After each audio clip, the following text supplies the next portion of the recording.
8.7 Ìlọrin ẹ bá wa dá sí ètò fọ́mọdé ọ̀dọ́ àgbà tó lórí tẹ̀lẹ́mù tó ń ṣíjú wa sáwọn iṣẹ́ ìdàgbàsókè káàkiri àwùjọ wa ẹ bá wa dá sí tọ̀sẹ̀ yìí àjọ gbọ́ ni.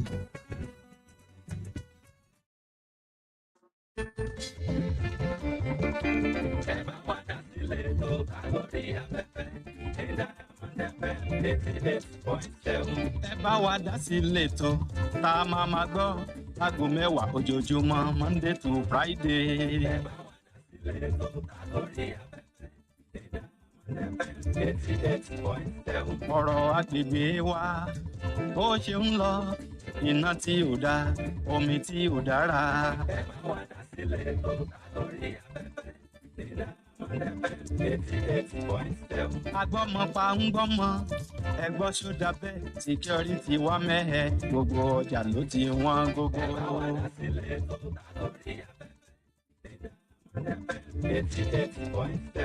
Ẹ bá wa dá sí lẹ́tọ̀ tá a máa gbọ́ láago mẹ́wàá ojoojúmọ́ Monday to Friday. Ẹ bá wa dá sí lẹ́tọ̀ tá lórí afẹ́fẹ́ 88.7.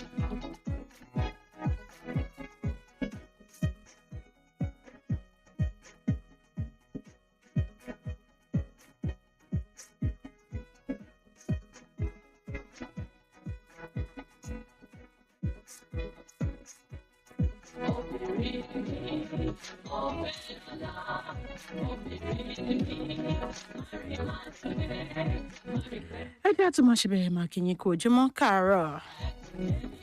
Káàbọ̀ sórí ètò tó ní ṣe pẹ̀lú àwa obìnrin. Níbi tá a ti máa ń sọ àwọn ọ̀rọ̀ eléyìí tí ó ní ṣe pẹ̀lú ìgbé ayé àwa obìnrin, ilé wa àti ẹbí wa. Lónìí ohun tí a máa mẹ́nubà ó jẹ́ nǹkan kan tó ṣe wípé inú ìgbé ayé àwọn obìnrin ló wà, eléyìí tí a lè sọ wípé sensitive but common issues láàrin àwa obìnrin.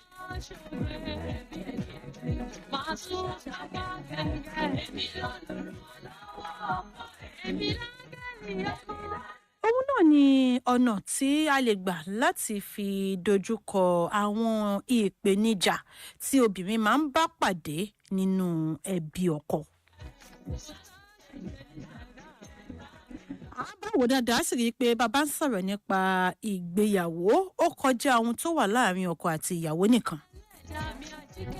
Ó jẹ́ ohun tó máa ń so ìdílé méjì tó máa ń so wọ́n papọ̀.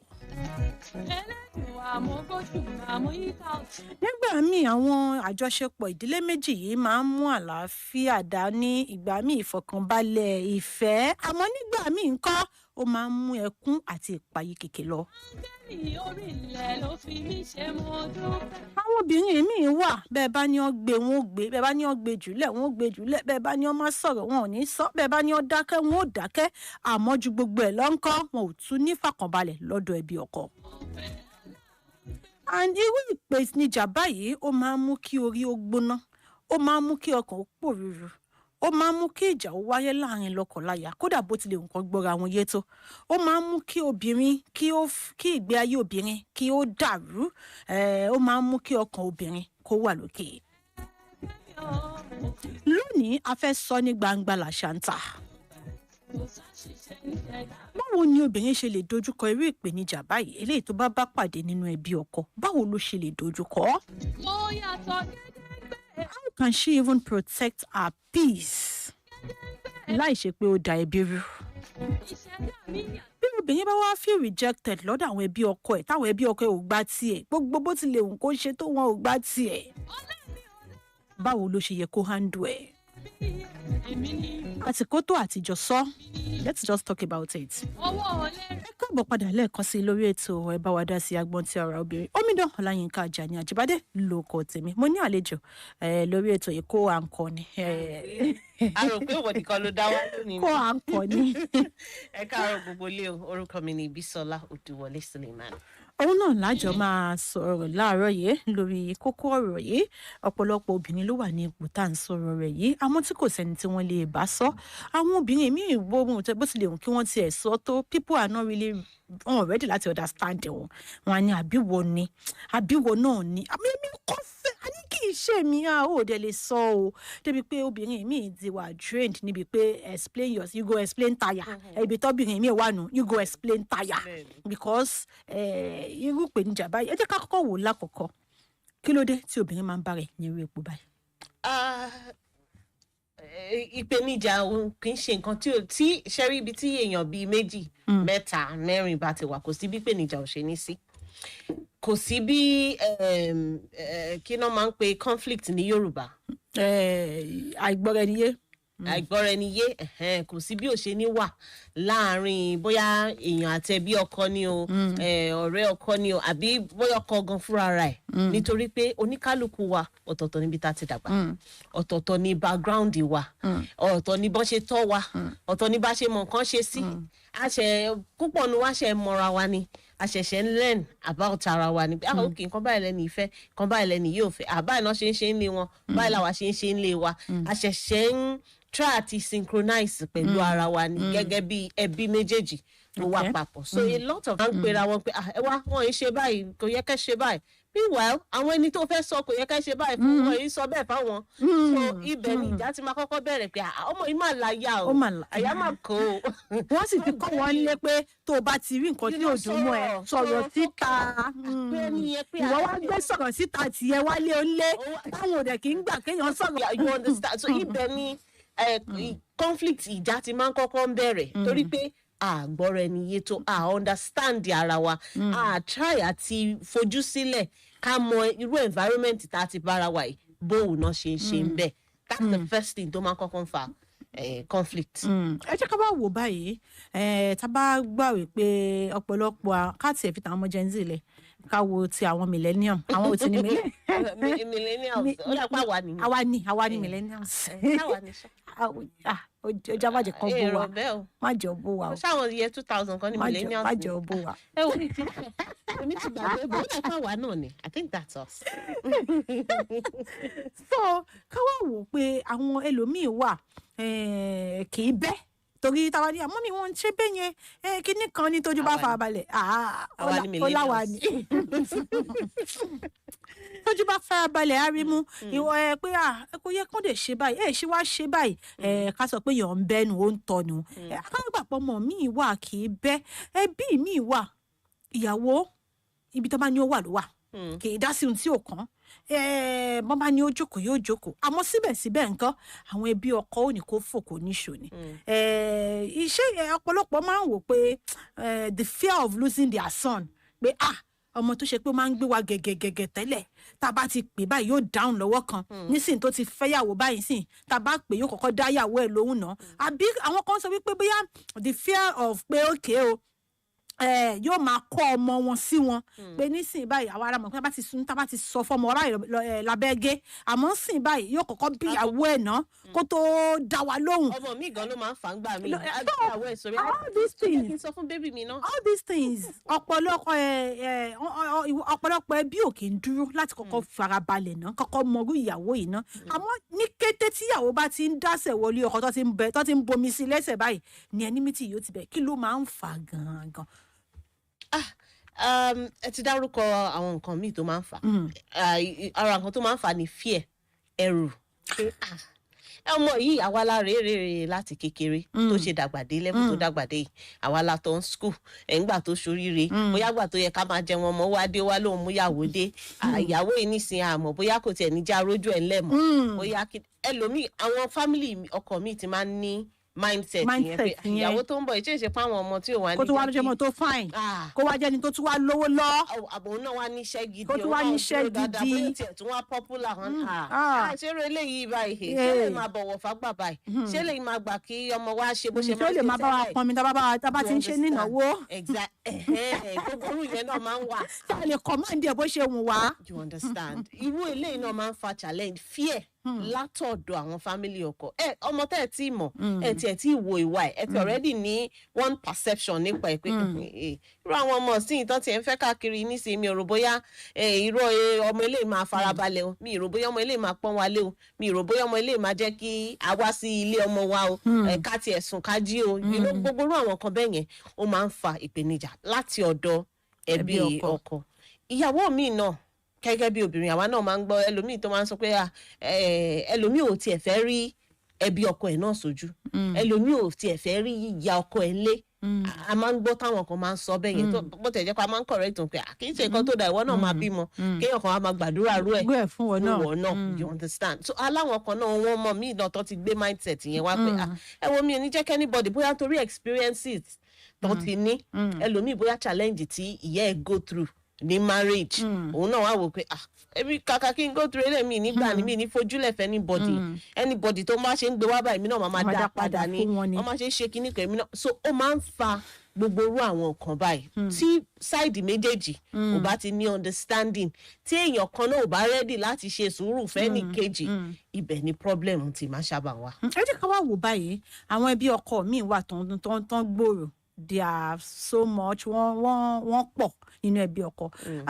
and the stress of a wife a woman láti wò pé okay mo fẹ́ tẹ́ ìyá kíní kan lọ́rùn mo fẹ́ tẹ́ àbúrò kíní kan lọ́rùn mo fẹ́ tẹ́ ìyá àgbà lọ́rùn mo fẹ́ tẹ́ bàbá kíní kan lọ́rùn that's mental stress it's really necessary fún àwọn obìnrin because sometimes máa ń wà ihun tí A fẹ́ kọ́ ni B fẹ́ ihun tí B fẹ́ kọ́ ni C fẹ́ wọ́n wá léèyàn kan nù ìdílé ọkọ o ó burú gan o báwo mo ṣe fẹ́ kó pẹ̀lẹ́ ní báyìí èèyàn kan ó gentle àmọ́ ṣá o and obìnrin máa ń sábà find ara wọn ní tight corner yìí because they want to please all the members of that family. ìjẹ́ kínní yìí go máa jẹ́ ìpèníjà fún ọ̀pọ̀lọpọ̀ obìnrin ẹ má gbàgbé pé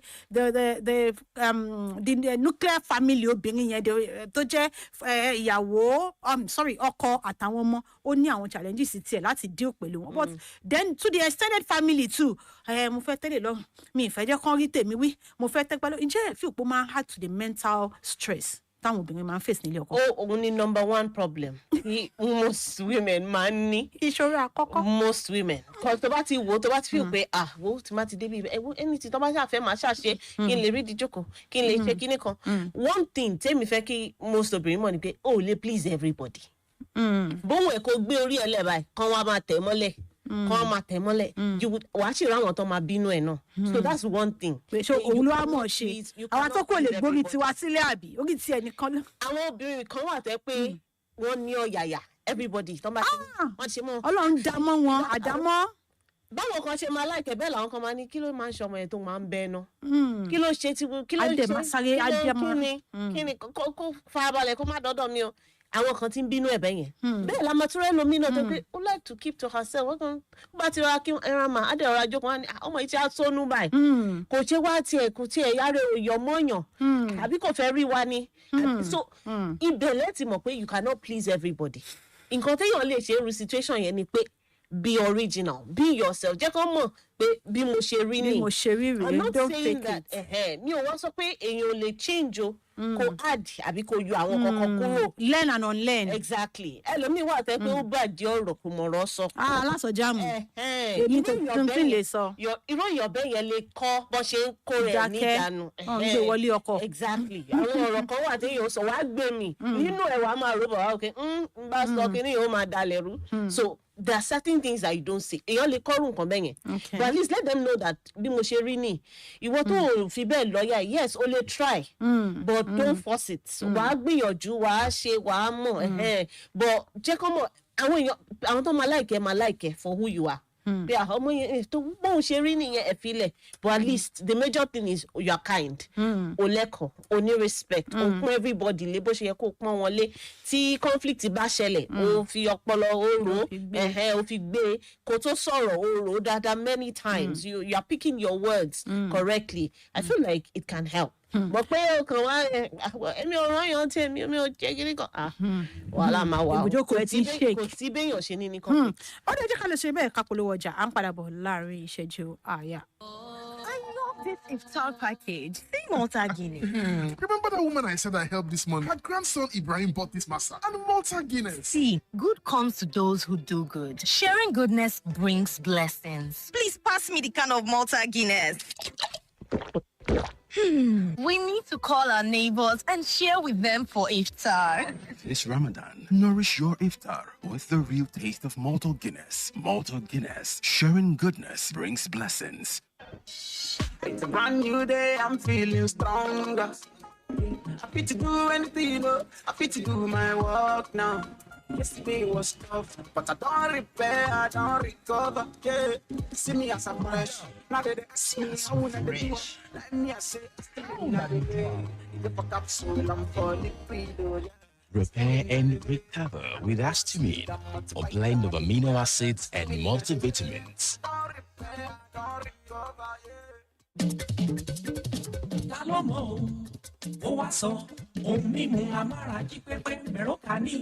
Lubu mara jí pépé mẹ́rọ́kà ní energy drink tó ń mara kọ́fẹ́ mẹ́rọ́kà ní o. Ẹ jẹ́ ká jó mọ̀ pẹ̀lúra kára kọ́fẹ́ mẹ́rọ́kà ó dára ká máa ní lọ́wọ́. Lẹ́nu iṣẹ́ nínú mọ́tò tó bá ti fẹ́ máa rẹ ni mẹ́rọ́kà ni ó já sómi gbẹlúra ká gbára dé o. Mẹ́rọ́kà mẹ́rọ́kà o mẹ́rọ́kà energy drink yìí máa dára. Ó dàgèrè lọ́nà fún tọkùnrin tóbìnrin ló lè mú mẹ́rọ́kà energy drink yìí máa dára. Mẹ́rọ́kà agbára gbàgbà agbára tó jagbára lọ energy drink lọ́gán tó bá wọnú ara agbára ti dé. Àjọ NAFDAC kì í jẹ́ lóǹtẹ̀. Ilé-iṣẹ́ tó lórúkọ tó ṣe gbẹ́kẹ̀lé níbi ká pọ̀ oògùn òyìnbó tó yí pharmaceutical ló gbé jáde. Mẹ́rọ́kà energy drink yìí máa dára.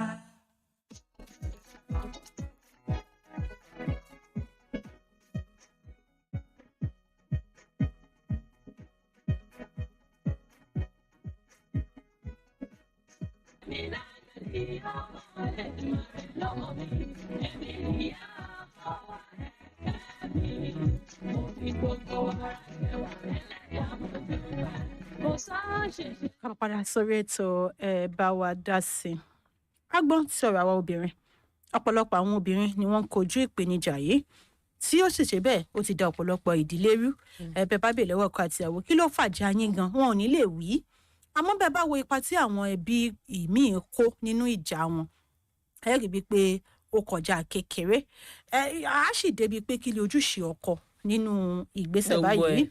Ọ̀pọ̀lọpọ̀ obìnrin mi wà ọmọ ní òkè kó fọgbọ́n ṣe, kó mọ bí ó ṣe, kó mọ bí ó ṣe mọ̀. Obìnrin mi ti wá set healthy boundaries. Òkè mi ń lọ sọ́dọ̀ wọn. Ṣe bí ẹni yìí ń trouble maker kò sí ohun tí mo mọ̀ ọ́ ṣe. Òkè màá avoid ohun tó máa ń pè mí àtẹnìyàn pọ̀.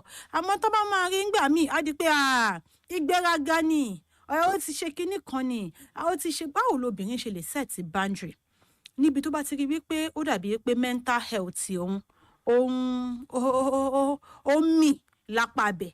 How would that woman set boundary láti fi to keep her mental health healthy? Okay. Irú obìnrin bẹ́ẹ̀ mi máa advice setting healthy boundaries or include letting people know this is what I can take. Respectfully. Now, gbogbo kankan níjà. Respectfully, what I can take. There are respectful ways. Respectful ways. Bẹ́ẹ̀ni, ọgbọ́n lèèyàn máa fi ń ṣe. No, of course. Ẹ má bá mi sọ̀rọ̀ ẹ̀ náà. No, ọgbọ́n lèèyàn máa fi ń ṣe. Ọgbọ́n lèèyàn máa fi ń ṣe irú nǹkan bẹ́ẹ̀ yẹn. Tó bá sọ bẹ́ẹ̀, ó mọ̀ pé ọ̀rọ̀ yẹn máa escalate. No, ẹ jọ̀ọ́. Láyé yẹn má bá mi try irú nǹkan bẹ́ẹ̀ yẹn mọ́. Ọ̀rọ̀ yẹn ò lè tán. Ẹ má bá mi try irú nǹkan bẹ́ẹ̀ yẹn náà. Láyé yẹn ó kéré jìnnà bí. Ẹ má bá mi try irú nǹkan bẹ́ẹ̀ yẹn náà. Yorùbá lè sọ pé mi ò láìkí irú nǹkan tẹ̀ ṣe yẹn. Bọ̀ tóun téèyàn bá fi sọ náà. Tóun téèyàn bá fi sọ mood tó ń wà téèyàn bá sọ náà. Ṣé nígbà míì èèyàn máa ń set boundaries, èèyàn máa ń kọ àwọn kankan. But you say it in such a nice way that wọn ò lè rí ẹ mú báyìí. Pé ọmọ yìí o àwọn náà máa jókòó wọn á rò pé okay ọ̀rọ̀ tọmọ yìí dẹ̀ sọ ó dẹ̀ make sense o but first thing is wàá wo mood tẹ̀ni yẹn wà mood tẹ̀jọ wà there's a way to lẹ́ni tẹ̀jọ ń gbé mood tó bá gbé wá lásìkò tó. You will find a way. Okay. Ìwọ ni wàá ṣe sùúrù. Because at the end of the day, orí obìnrin yẹn náà ni most of it matters. Even meanwhile sometimes àwọn ẹbí yẹn náà lè jẹ̀bi. Everybody ló ní kò sẹ́ni tó perfect nínú wa. But the thing is, if you react, tọrọ ṣẹlẹ̀, tó react ìwọ náà ni àánú bọ́n ṣe gbé wálé mi náà ṣe dá padà. At the end of the day, ìwọ náà máa padà blame. So why don't you calm down before you talk? Sometimes you might even keep quiet. You will not say anything. You would have to let your husband handle the matter. Ọkọ ló máa padà handle it. Excuse her. Tọ́kọ̀ bá ṣe tán àti handle ẹ̀ nǹkan. Then you would have to handle it yourself. But you need to do it in such, I don't know how to put it, but in a respectful manner, in a calm manner, in a sane. One more, ṣe bá máa ní conflict níbi iṣẹ́.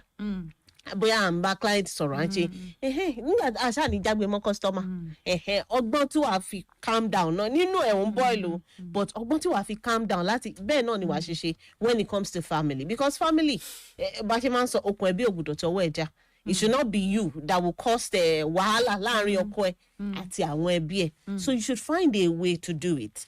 Èmi máa advice pé first when issues happen bóyá ọ̀rọ̀ kan tiẹ̀ ṣẹlẹ̀ ń sìn everybody wá paná jà àbí bóyá wọ́n tiẹ̀ pé ni wọ́n ní okúnlẹ̀ wọ́n wá ṣàn you will calm down sometimes you have things to say but maybe that's not the right time láti sọ wà dákẹ́ you would find the best time ó ní ẹ̀jọ́ gbé èèyàn lè lọ visit irú àwọn ẹni bẹ́ẹ̀ wàá lọ kí wọ́n lé wọ́n ti bá yín parí ìjà yẹn wá àtọ̀ ọ̀rọ̀ ọjọ́ sí o bẹ́ẹ̀ kọ́ lórí o kìíní kankan there's a way you would explain even a same thing nígbà tí ì ṣe pé something is up in the person's head too ẹnìyẹn náà á jókòó á tún rò pé okay kò dé wá rí bẹ́ẹ̀ o mo misunderstand ọmọ yìí ni. But we have some situations whereby kò sí nǹkan tó o ṣe they don't like you we have some situations like that tó yẹ pé àtò calm àtò aggress àtò calm down they just don't that's impression that I don't like her. It happens láwọn ibi iṣẹ́ náà ó máa ń ṣẹlẹ̀ láwọn ibi iṣẹ́ ó máa ń ṣẹlẹ̀ láàrin àwùjọ náà that ẹni yóò kí ló ní nǹkan tó ṣe ní nǹkan gba tiẹ̀ ni it happens in such a way tó wá jẹ́ wípé tabadẹ ń wò dáadáa a wò pé this is to àwa obìnrin ló sábà máa ń ṣẹlẹ̀ sí jù àwọn máa sọ pé obìnrin lọ̀tá obìnrin this is one of the example of it because tabawo ta ló máa ń wà problematic jù nínú ìdílé yálà ìdílé ìyàwó tàbí ìdílé ọkọ obìnrin náà ni.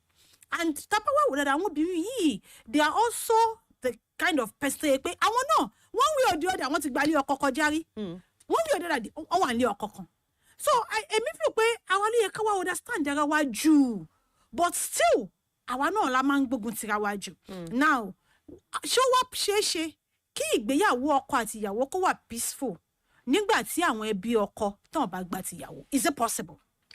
Well it's possible ọwọ́ ọkọ àti ìyàwó ló wá wà.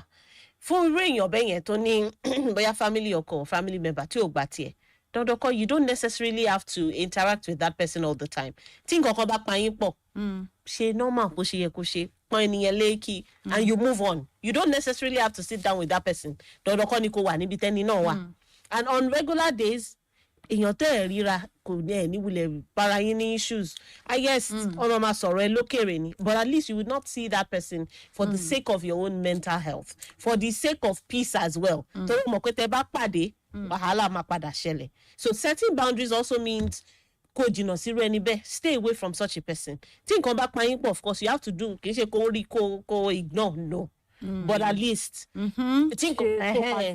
nǹkan tó yẹ kó ṣe but move on bóyá ó yẹ kó lọ kẹ́ni ẹni ẹ dé àwùjọ bóyá ní ìnáwó ni ẹni ẹ kí wọn kúnlẹ̀ wá ṣe gbogbo nǹkan tó yẹ kó ṣe tó bá jẹ́ ìwọ ló ń serve that person but you move on immediately before any wahala will start again. So for such a relationship set boundaries in it ọkọ ẹ náà máa mọ̀ you would have to speak with your partner.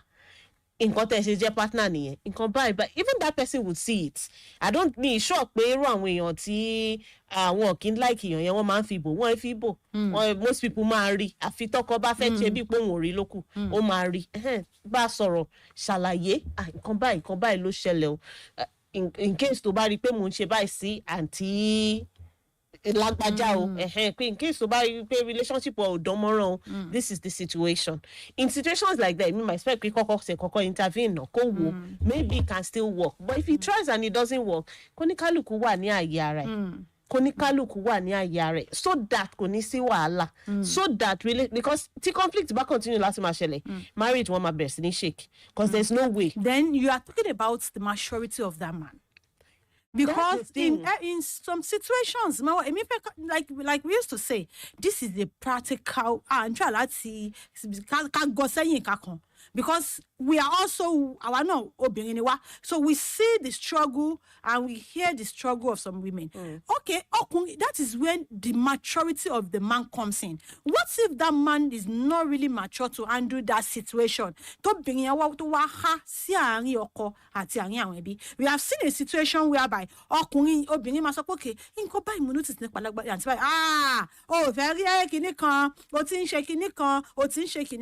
even before face rejection lọ́dọ̀ àwọn ẹbí gan ó ti kọ́kọ́ face lọ́dọ̀ àwọn ọkọ situation like that happens. And also bóyá ọkọ tẹ̀ tí wàá lágbèékalẹ̀ ọ̀rọ̀ ọkọ tí lọ bẹ́ẹ̀ kápẹ́ gbọ́ ọkọ ni pé ìyàwó mi sọ pé kìnnìkan mi ò láìkí ohun tẹ́ ẹ ṣe yẹ kìnnìkan now you are now thinking you are settling issue láàrin ìyàwó àti ẹ̀gbọ́n ọkọ ṣé o mọ̀ pé o ṣe create issue gangan ni. So that is when I'm saying, is it all conflict that should be discussed with your husband without knowing how mature lọ́kọ yẹn ṣe rí náà in the first place?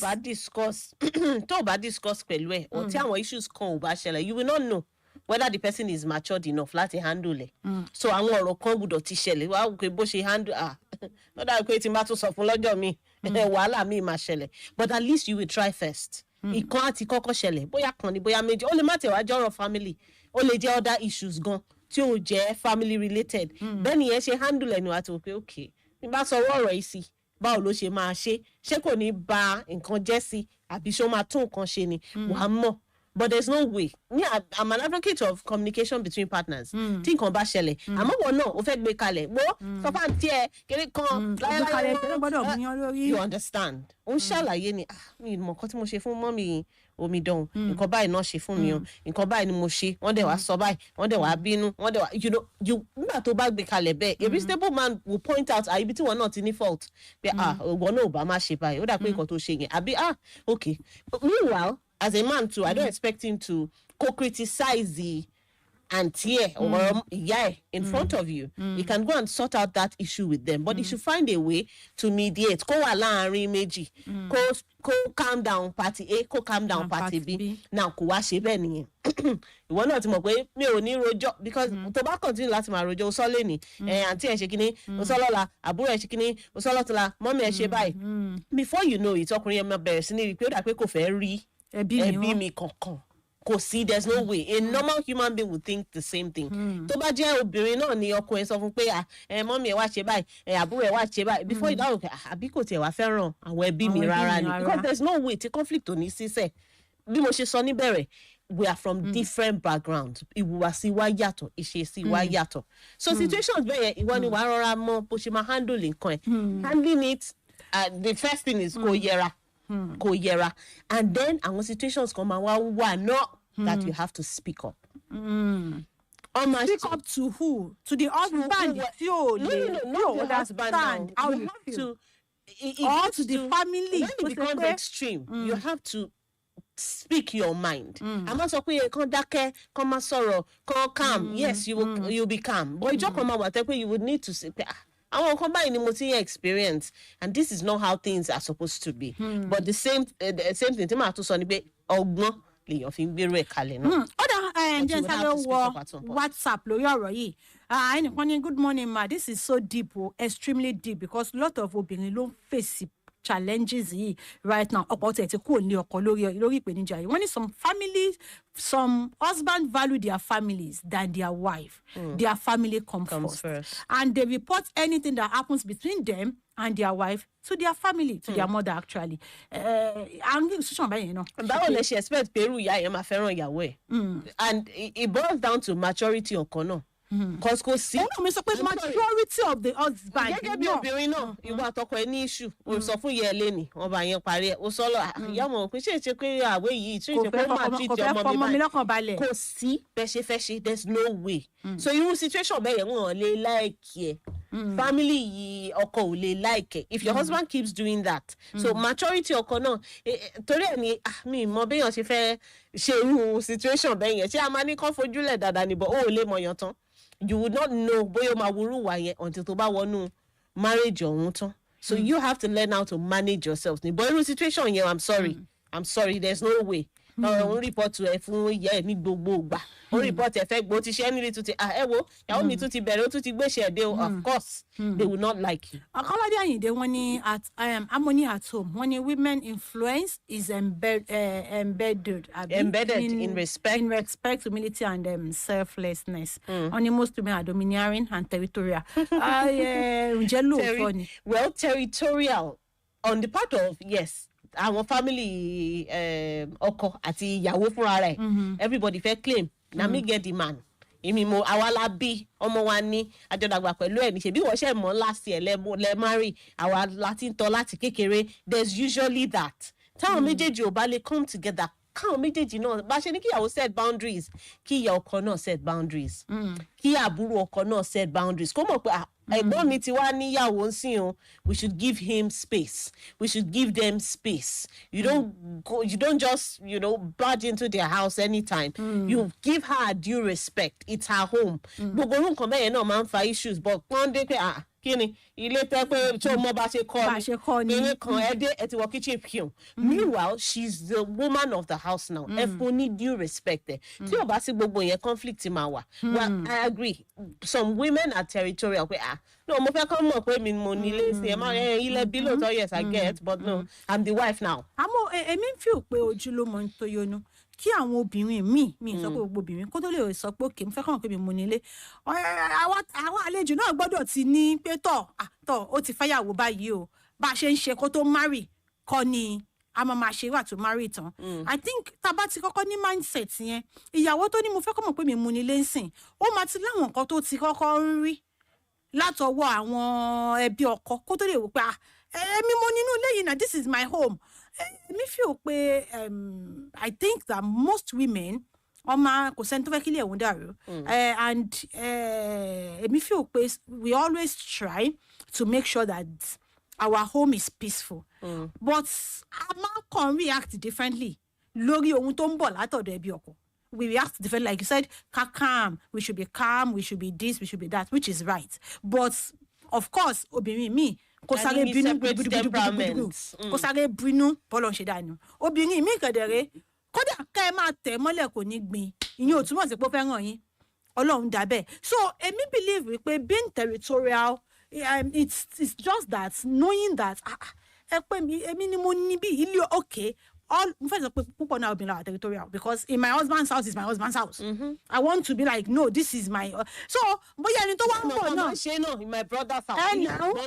So ẹni tó ń bọ̀ náà òun náà wá wò pé ilé ẹ̀gbọ́n mi ni mò ń lọ náà ilé ẹ̀gbọ́n mi ni and which is always most of the time obìnrin so yọkọ náà sọ pé ilé ọmọ mi ni mo so who should we blame tani ká blame. Gbogbo wa ni màá blame we should be able to reach a consensus màá blame àwọn ìyá tó ń ṣe bẹ́ẹ̀ àwọn àbúrò ọkọ tó ń ṣe bẹ́ẹ̀ àwọn ẹ̀gbọ́n ọkọ tó ń ṣe bẹ́ẹ̀ ìyàwó fúnra ra ẹ̀ see ẹ má jẹ́ ká gbàgbé pé àwa náà bímọ àwọn ìyá yìí they've known this men for a very long time àwọn náà bí wọn àwọn náà tọ́ wọn àwọn náà why can't you ìyá tiwa náà ní flaws everybody àwa náà fúnra ara wa ní flaws I feel like if you see that person like your mother if you see that person like your sister àwọn ẹ̀gbọ́n amáláwọn ẹ̀gbọ́n kan náà tọ́ aṣáájọ manage ara wa ni so why can't you also manage the situation tó bá di ọ̀rọ̀ family ọkọ náà pé mo ti mọ eléyìí fún wa ẹ ṣàrọ̀rà fílẹ̀ sáyé ẹ̀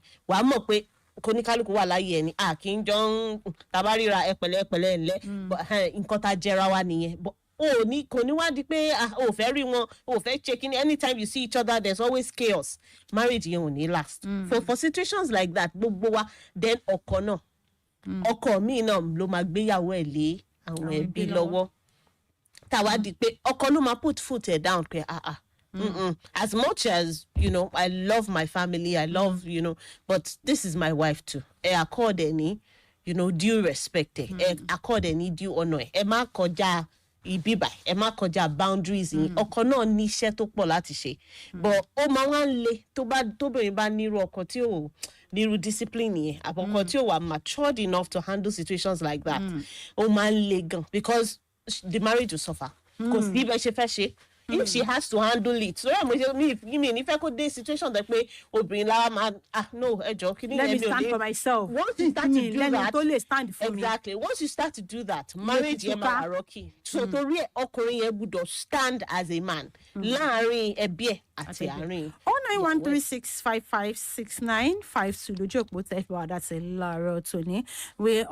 This is the issue tí ọ̀pọ̀lọpọ̀ obìnrin ń kojú ní ilé ọkọ. Ìdílé ti dàrú lórí ọ̀rọ̀ ẹbí. Wò pé ọkọ àti ìyàwó mi kan ló ń dẹbi irú bí kò ṣe àwọn ẹbí ọkọ àtẹbí ìyàwó ẹjẹ mú yẹn náà mọ ni wọ́n ń dẹbi mi irú tọkọ àti ìyàwó fi ń túká 0913655 ǹjẹ́ ọ̀nà wo ló fi yẹ kí obìnrin kí o handle situation tó bá ti ní ṣe pẹ̀lú àwọn ẹbí ọkọ ẹ̀ àti pé ṣóbìnrin nìkan ṣe lè handle ẹ̀ ó ṣe dá handle fún obìnrin 09136556952. Hello. Hello, ẹ káàárọ̀. Ẹ káàárọ̀. Wọ́n mi ò ti bá mi látàdé gúnlẹ̀. Àgbọ̀ yín mọ̀. Ṣé á mọ̀ pé àwọn obìnrin míì náà wà tó máa ń dúró dò pé me and my husband ni. Wọ́n kì í fẹ́ rí ẹbí ọkọ. Débi pé wọ́n sọ pé àwọn fẹ́ rí àbúrò ọkọ àbí anybody. Me and my husband ni lẹ́nu mi máa ń ṣe ẹ bá sọ̀rọ̀ lórí ìyẹn náà mọ̀. I just can say my own understanding about me and my husband. I want to say something. Nígbà míì misconception ni. Nígbà míì I lágbọ̀yé ni me and my husband. Okay, for example, à ń sọ nípa territorial. Àwọn ẹbí ọkọ tí wọn ò délé ìyàwó ṣe bó ṣe wù wọ́n gbàgbé pé ìyàwó ló wà nínú ilé àbí ìyá ọkọ tí ó délé ìyàwó ṣe bó ṣe wù wọ́n tí ìyàwó bá wá ń ṣàtò pé no now this and this and this mi àmọ́ àwọn ọ̀sán fẹ́ máa ṣe àbí ọ̀fẹ́ rẹ bí ọkọ ẹbí ọkọ náà ń gbà míì wà the way they do things ìyàwó òsì ni wọ́n máa wà kódà but táwọn èèyàn bá máa rí from outside view ẹjọ́ tó bá kọ́kọ́ gbọ́ wọn á ní kò fẹ́ rẹ bí ọkọ ni so sometimes to judge láti lórí me and my husband yẹn máa ń le gan.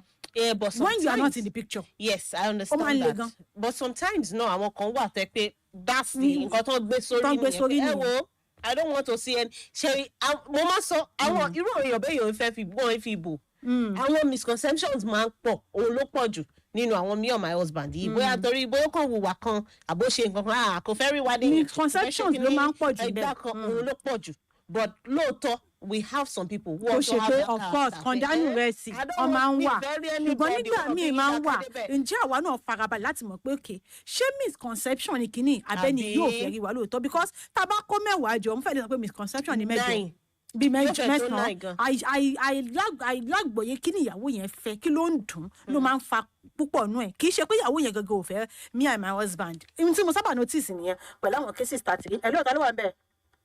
Hello, ẹ kú ètò. Ẹ ṣe àdúpẹ́ káàrọ̀. Àbábọ̀ wá sí ìlú sọ̀rọ̀ láti gbẹ̀mọ̀. Àgbọ̀ yín sà. Àkọ́kọ́ ní ẹ ti parí ọ̀rọ̀. Ṣé rí majority problem tó máa ṣẹ̀ níbi ọ̀rọ̀ ọkọ àti ìyàwó bá ní? Àwọn obìnrin bóyá láti ilé ọkọ tàbí láti ilé ìyàwó òun ni mo ń ṣẹlẹ̀. Ó rẹ̀ kan fẹ́ ṣàpèjẹ àpẹẹrẹ kan. Àmì ẹ̀kan wá kọ́ ọ̀rọ̀ kan wá bá mi pé òun ní problem tó jọ máa bá òun kí n kàn gbá nímọ̀ràn. Ó wá ní ẹ̀gbọ́n ọkọ tó jóbìnrin, ó ní àbúrò ọkọ tó jóbìnrin. Ẹni tó wá jẹ́gbọ́n ọkọ ti lọlé ọkọ àbúrò tí lọlé ọkọ ń ṣe òun wá ní problem débi pé òun ìfẹ́ kẹ́nìkan kan bá dá sí kitchen o kí ló ń wá ṣe àwọn pípín sì nìyí wọ́n ti bá ọkọ rẹ̀ use mọ́ kó mọ kán bá wọlé wọ̀de tẹ́lẹ̀ àti ń tọ́ máa ṣe ìdí ẹni tó jẹ́ ìyẹ àgbáyé ọ lè sọ fún pé yes ma nǹkan báyìí ikú wọ́n dàbí pé mo rí yín fún mi faramọ́ kò tẹ́ mi lọ́rùn tó kí bẹ́ẹ̀ ṣe wọ kíṣìn yẹn. Ó wá ní ẹnì kejì ńkọ́ mo ní ọ̀ lè sọ bẹ́ẹ̀ fún àbúrò torí pé kí ni tó bá sọ bẹ́ẹ̀ fún òun ò ní ọ̀dà sáà kò tí ì lọlé ọkọ ó wá ṣẹlẹ̀ bẹ́ẹ̀ náà ẹ̀gbọ́n yẹn wá ń bínú ìta àbúrò ló fẹ́ràn kò fẹ́ràn òun pé torí wàhálà àbúrò kó máa wọ kíṣìn kò wàhálà ò mo wá pe ọkọ rẹ̀ mo ní ọkọ rẹ̀ wọ́n náà wá dá sí nígbà náà pé kí lọmọ tó ń fàjà láàrin òun àti ọkọ rẹ̀ ní gbogbo gbà wọn láwọn ò mọ ihun tí fàjà ní pé ọkọ rẹ̀ máa ń bínú pé àbúrò rẹ̀ máa ń gbé ọ̀pọ̀lọpọ̀ tó máa ń gbé sí kitchen lọ́pọ̀lọpọ̀ gbà àmọ́ tóun bá sọ fún un yóò dàbí kó ń bú àbúrò ọkọ pé kó lọ lè lọ́kọ àmọ́ ní tóun fi sọ fẹ́ gbọ́n ni pé ẹ̀gbọ́n ti understand ó sì lọ lé ọkọ wàhálà ìjọba parí ọ̀rọ̀ náà sí ni. so ó ní ọkọ náà ní láti balance làákàyè ẹ̀ tọ́kìyàwó bá ti sọ̀rọ̀ fún un kó má kàn ṣáàdì lórí ẹnìkan kó lo làákàyè kó sì lo ọgbọ́n ní ilé ọkọ gbà ó sì gbà sùúrù tó pọ̀ ọlọ́run má dalẹ̀ wà. ẹ ṣeun gan ni. ẹ ṣe àdúpẹ́ 09136556952 tá a bá ní parọ́ tán ra wa Débísọ́lá ọ̀pọ̀lọpọ̀ obìnrin ló wà nínú ìlà ìlò yìí of pé wọn mọ tí wọ́n ṣe lè balance kìíní yìí and my own advice is just that ká máa calm down fúnra wa. ká tolerate. ìyàwó mi sweet o àmọ́ ẹbí ọkọ òṣètò àti mọ́. Some women are very very sweet but because of ojú tẹ́ ti fi ń wò látọ̀kan impression tẹ́ ti ní me and my husband ló fẹ́ ṣe kò fẹ́ rí wa ni kò fẹ́ ẹ̀yẹ́ súnmọ́ náà ẹ̀ mọ̀ tẹ́ bá súnmọ́ pé ṣé ni of course yóò wù ó sọ kí ni kò lè fún pé there is no way you want to hide it wàá wù jáde àmọ́ ìsúnmọ́ tẹ́yìn wọn fẹ́ súnmọ́ ṣé ìsúnmọ́ ìfẹ́ ni because my own is policy tèmílẹ̀ ihun tí n bá ní gbà mí ní fi lọ yàn that is my own policy. tí inú èèyàn ò ní dùn kan ṣe fún èèyàn gbọ́dọ̀ ṣe fẹ́ ọmọlàkejì. but ihun tí wọ́n bá mọ̀ pé ò ní gbà why doing it for ọmọlàkejì as a woman nílé ọkọ ní gbogbo wa kò sẹ́ni ẹni tí ò tiẹ̀ sí bẹ́ẹ̀ gan ti gbàbẹ̀ kọjá rí you know the challenges the struggle tí wọ́n náà face bẹ́ẹ̀ so why doing it for other women if you know that pé èmi náà mo mọ bí kíní kò rọrùn hello. ẹ jẹ́ bá a parí ní òyìn. ẹ káàárọ̀. ẹ káàárọ̀. ẹ jẹ́ ètò ọ̀pọ̀lọyìn ní dàrú. àmín. ahmed animal sound láti tàmọ́dù. à ń gbọ́ yín. ètò tẹ́ ẹ ṣe yìí ètò tó dáa tó sì ní agbára gbáà ni torí nípa ètò tẹ́ ẹ gbé wáyé ló ti da ọ̀pọ̀lọpọ̀ dílé rú tí ó sì fa ìrẹ́pọ̀ láàrin lọ́kọ-láya míì tí ó sì fa kí wọ́n fi túká ẹbí ọkọ tí ọkọ bá ti níyàwó ìwọlé sọ̀sọ̀sọ̀ láàrin ẹbí ọkọ sí ilé ọmọ wọn tó jọkùnrin wọ́n gbọ́dọ̀ dínkù wọ́n gbọ́dọ̀ fún tọkọ-tìyàwó ní pàṣẹsì wọn kì í ṣe pé bóyá bí wọ́n ṣe ń ṣe tẹ́lẹ̀ sí ọmọ wọn tó jọkùnrin bẹ́ẹ̀ wọ́n sì mọ̀ ṣe bẹ́ẹ̀ náà ni lóbìnrin náà tí ò fi ní fa gbólóhùn àsọ ní gbogbo ìgbà because tí wọ́n bá ti rí ìyàwó wọ́ọ̀dù ẹni àwọn ọmọ ti síyàwó tọkọ bá ti wá nílàkàì láti protect ìyàwó rẹ̀ ìfẹ́ ò ní sí láàrin wọn because àwọn fámílì ò ní bá wọn gbé pọ̀ àwọn ni wọ́n jọ ń sùn ni wọ́n jọ ń jí so ẹni tí yẹn bá sì ń bá sùn tí yẹn bá ń bá jí tí ò bá ti sífẹ́ láàrin yàn márèjì yẹn padà sátà ni. ẹ ṣeun gan ni. ọlọ́run ti dálé wa rú. àmì ò ẹ ṣe àdúpẹ́ eléyìí ní honourable Ìṣọ̀lá wọn ní gaskiya women are naturally problematic when it comes to territory demarcations mother-in-law that's ìyá ọkọ ìyàwó àwọn àbúrò obìnrin náà ni pé àwọn gangan náà máa fa wàhálà. but my own is láti fi round it up I'm a woman you are a woman gbogbo wa náà la mọ ohun tí à ń face challenges wa ohun tí mi ò lè gbà mi ní fi lọ yàn bí mo ṣe wà nílé ọkọ mo láwọn ẹ̀gbọ́n táwọn náà fẹ́ yàwó mi ò dẹ̀ ní lọ ṣe fún àwọn ìyàwó wọn. ìyàwó ẹ̀gbọ́n mi lè máa pè mí 3 months tó bá máa pè mí báyìí iṣẹ́ wa ó báwo ni ìyá mi kíní kan that is it because ohun tẹ́mi ò ní gbà mi ní ṣe so why doing it for obìnrin ẹgbẹ́ yín because o ti fẹ́ àbúrò yín àbó ti fẹ́ yín lọ́kùnrin nílé. ẹlòmíì struggle to go through ní ilé ọkọ ó fẹ́ kí ìyàwó náà go through annoyingly so ẹ jẹ́ ká máa review ara wa whatever we are tá a bá mọ̀ pa lè gbà gẹ́gẹ́ bí obìnrin àwọn ẹbí ọkọ ẹ má fi lọ ìyàwó àbúrò yín ẹ má fi lọ ìyàwó ọmọ yín ẹ jẹ́ ká wà kí ayé lè dùn gbé fún gbogbo wa let's live in love let's live in harmony ìfẹ́ dùn ó tá a bá farabalẹ̀ tá a sì jọ wọ ara wa ìwọ ìyàwó náà kẹbi ọkọ mọ́ra kẹbi ọkọ mọ́ra Omidan Ọláyínká Àjàní Àjàmádé lórúkọ tèmi. Bísọ́lá Odùwọlé Suleiman lórúkọ mi ẹ ṣé gan ni ilé wa ò ní dàrú o. àmín.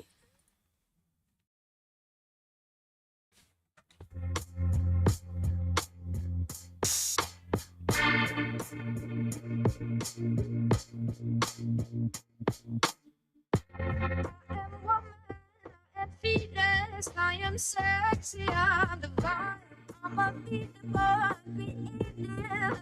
you can get it out.